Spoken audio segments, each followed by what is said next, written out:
මෙම පාඩම තුළදී Python programming language එක තුළ ෆන්ක්ෂන් එකක් නිර්මාණය කරන්නේ මොන ආකාරයෙන්ද කියලා අපි ප්‍රායෝගිකව ඉගෙන ගනිමු. මේ ඔබට දකින්නට ලැබෙන්නේ අපි නිර්මාණය කරන්නට බලාපොරොත්තු වෙන Python ෆන්ක්ෂන් එක. එම ෆන්ක්ෂන් එක ඩිෆයින් කරලා තිබෙන අවස්ථාව තමයි ඔබ මෙන්න මේ කොටසේ දකින්නේ. ඒ වගේම ෆන්ක්ෂන් එක කෝල් කරලා තියෙන අවස්ථාව ඔබට මෙන්න මේ පහළ කොටසේ දැක ගන්නට පුළුවන්. මේදී අපි නිර්මාණය කරලා තිබෙන ෆන්ක්ෂන් එකේ නම තමයි print_message කියන ෆන්ක්ෂන් එක.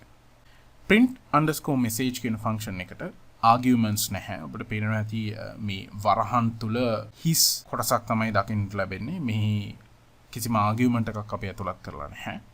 ඉන්පසුව ෆන්ක්ෂන් එක කෝල් කරන අවස්ථාවේදී අපි බලාපොරොත්තු වෙනවා hello python සහ n කියන string output එකක් මේ ආකාරයට ලබා ගන්නට. මොකද ඔබට පේනවා ඇති අපි print ෆන්ක්ෂන් එක තමයි භාවිත කරලා තිබෙන්නේ.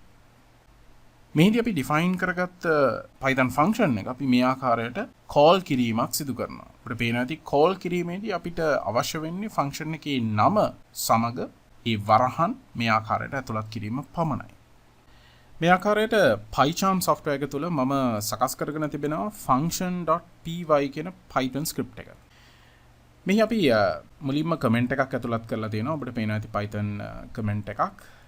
මම කමෙන්ට් එකට පහලින් ඇතුළත් කරගන්නවා. මුලින්ම අපි මේ ෆන්ක්ෂන් එක ඩිෆයින් කරගන්නට අවශ්‍යයි. එසේනම් අපි def keyword එකට පසුව ෆන්ක්ෂන් එකේ නම මේදී මම භාවිත කරන්නේ print_message මේ ආකාරයෙන්. ඉන්පසුව ෆන්ක්ෂන් එකක් ඩිෆයින් කරද්දී ඔබ දන්නවා මේ ආකාරයට වරහන් දෙකක් අපි ඇතුළත් කරන්නට ඕන. ඉන්පසුව මේ ආකාරයට colon එකක්. දැන් මෙය අනිවාර්යෙන්ම අපි ෆන්ක්ෂන් එකක් සකස් කර ගැනීමේදී විශේෂයෙන්ම ෆන්ක්ෂන් එක ඩිෆයින් කිරීමේදී මම සඳහන් කරලා තිබෙන කොටස් අනිවාර්යෙන්ම ඇතුළත් කරන්නට ඕනේ. ඉන්පසුව තමයි ෆන්ක්ෂන් එකේ බොඩි එක අපි සකස් කරන්නට ඕන. ෆන්ක්ෂන් එකේ බොඩි එක තුල තමයි මේ ෆන්ක්ෂන් එක මගින් සිදු කරන කාර්යයන් අපි ඇතුළත් කරන්නේ. දැන් මම කීබෝඩ් එකේ enter key එක press කළා මම යනවා ඊළඟ line එකට. දැන් මෙහිදී ඔබට පේනවා ඇති PyCharm software එක මේ ආකාරයට ඉන්ඩෙන්ටේෂන් එකක් ඇතුළත් කරලා තිබෙනවා. අපිට පේනවා ඇති මෙන්න මේ ස්ථානය සහ මේ ස්ථානය අතර යම් හිඩසක් තිබෙනවා. ඉතින් මේ තමයි ඉන්ඩෙන්ටේෂන් එක. මේ ඉන්ඩෙන්ටේෂන් එක ඉතාමත්ම වැදගත් වෙනවා. මොකද මේ ඉන්ඩෙන්ටේෂන් එක මගින් තමයි අපි ෆන්ක්ෂන් එකේ බොඩි එක ඩිෆයින් කරගන්නේ. ඉතින් මම මුලින්ම මෙහිදී print ෆන්ක්ෂන් එක ඇතුළත් කරනවා. ඉන්පසුව මේ තුල මම මේ ආකාරයට ඩබල් කෝට්ස් ඇතුළත් කරලා මොකද අපිට මෙහි string එකක් ඇතුළත් කරන්නට ඕනේ. hello python මේ ආකාරයෙන්. අපිට පේන ඇති මම string එකක් ඇතුළත් කරගත්තා. ඉතින් මේ ෆන්ක්ෂන් එක අපි කෝල් කරන අවස්ථාවේදී අපිට හැකියාව ලැබෙනවා මේ print ෆන්ක්ෂන් එක මේ ආකාරයට එක්සිකියුට් කරලා එහි ආගියුමන්ට් එක වශයෙන් ලබා දීලා තියෙන string එකේ output එකක් ලබා ගන්නට. මම තවත් ස්ටේට්මන්ට් එකක් ඇතුළත් කරනවා ෆන්ක්ෂන් එකේ බොඩි එක තුළට. ඒ තමයි print මේ ආකාරයේ ඩබල් කෝට්ස් දාලා end. අපි ෆන්ක්ෂන් එකේ බොඩි එකෙන් ඉවත් වෙන්නට අවශ්‍යයි. ඒ සඳහා අපිට කරන්නට තියෙන්නේ එකම දෙයයි. ඒ තමයි මේ ඉන්ඩෙන්ටේෂන් ඉවත් කිරීම. දැන් මම කීබෝඩ් එකේ enter key එක press කරද්දී ඔබට පේන ඇති මම නැවතත් තවත් ඉන්ඩෙන්ටේෂන් එකකට මේ ආකාරයට පැමිණියා. මට අවශ්‍ය නම් මට තවත් ස්ටේට්මන්ට් එකක් මේ ෆන්ක්ෂන් එකේ බොඩි එක තුලට ඇතුළත් කරන්නට පුළුවන්. නමුත් මට අවශ්‍ය නම් ෆන්ක්ෂන් එකේ බොඩි එකෙන් ඉවත් වන්නට එසේනම් මම කරන්නට ඕන මේ ආකාරයට මේ ඉන්ඩෙන්ටේෂන් එක ඉවත් කිරීම. මෙහිදී මතක තබා ගන්න මේ හිස් මේ ආකාරයට ස්පේසස් තැබීම සුදුසු වන්නේ නැහැ. ඒ නිසා මම මෙන්න මේ ස්ථානයෙන් මේ ඉන්ඩෙන්ටේෂන් එක ඉවත් කරනවා. අපිට පේනවා ඇති අපි print_message කියන ෆන්ක්ෂන් එක මේ ආකාරයට ඩිෆයින් කරගත්තා. දැන් මට අවශ්‍යයි මේ ෆන්ක්ෂන් එක කෝල් කරන්නට. මුලින්ම ෆන්ක්ෂන් එක කෝල් කරන්නට කලින් අපි මේ Python script එක එක්සිකියුට් කරගනිමු. මම මේදී right click කරනවා.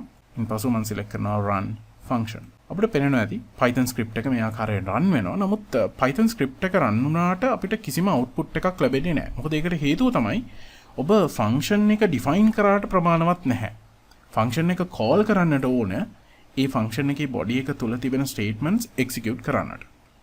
දැන් අපි මේ ෆන්ක්ෂන් එක කෝල් කරමු.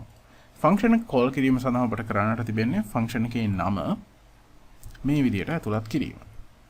නම ඇතුළත් කිරීමේදී ඔබට පේනවාදී මෙන්න මේ ආකාරයට ෆන්ක්ෂන් එකේ නම අවසානයට එන වරහන් අපි ඇතුළත් කරන්නටත් අවශ්‍යයි.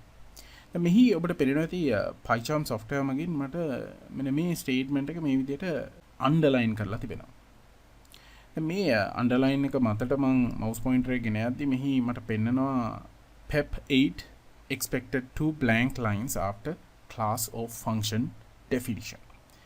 මේ තිබෙන්නේ function definition එක. ඉතින් Python වල අපි සාමාන්‍යයෙන් function එකක් හෝ class එකකට පසුව blank lines මේ ආකාරයට දෙකක්. මට හැකියාව ලැබෙනවා enter key එක press කරලා මේ ආකාරයට blank lines දෙකක්. දැන් ඔබට පේනවා ඇති මේ 5 සහ 6 කියන lines දෙක blank. ඉතින් මෙය නිවරදි පිළිවෙතක් අපි Python script ලියද්දී භාවිතා කළ යුතු. ඒ අනිවාර්ය දෙයක් නොවේ. ඇත්තටම එම blank lines දෙක මෙහිදී එක් blank line එකක් අපි ඇතුළත් කිරීම අවශ්‍යයි. මොකද අපි function body එකෙන් ඉවත් වන්නට අවශ්‍ය නිසා.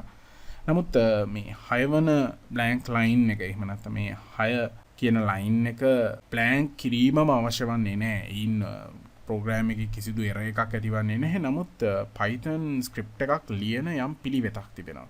ඉතින් මේ පිළිවෙතට අනුව තමයි සාමාන්‍යයෙන් function එකක් සහ class definition එකකට පසු අපි lines දෙකක් මේ ආකාරයට blank තියලා තමයි ඊළඟට අපි ලියන code එක ලිවීම සිදු කරන්නේ. දැන් අපි function එක මේ විදිහට ඇතුළත් කරගත්තා. අපි නැවත script එක run කරමු. මට හැකියාව තියෙනවා මෙන්න මේ button එක මත click කරන්නට.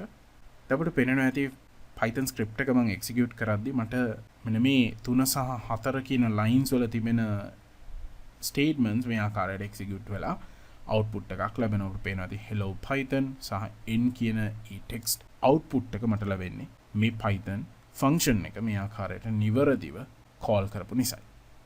මේ ආකාරයෙන් තමයි අපි function එකක් define කරගෙන ඒ function එක අපිට අවශ්‍ය අවස්ථාවලදී call කරගන්නේ.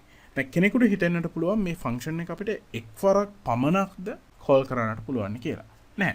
අපිට අවශ්‍ය නම් function එක ඕනෑ ප්‍රමාණයක් call කරන්න පුළුවන්. උදාහරණයක් වශයෙන් මම නැවතත් මම මේ ස්ටේට්මන්ට් එක copy කරලා පහළට මම දෙවතාවක් මේ විදිහට paste කරනවා. දැන් අපිට පේනවා ඇති මම print_message කියන function එක 3 වතාවක් call කරනවා.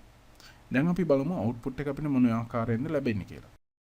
අපිට පේනවා ඇති output එක මේ ආකාරයට අපිට ලැබෙනවා.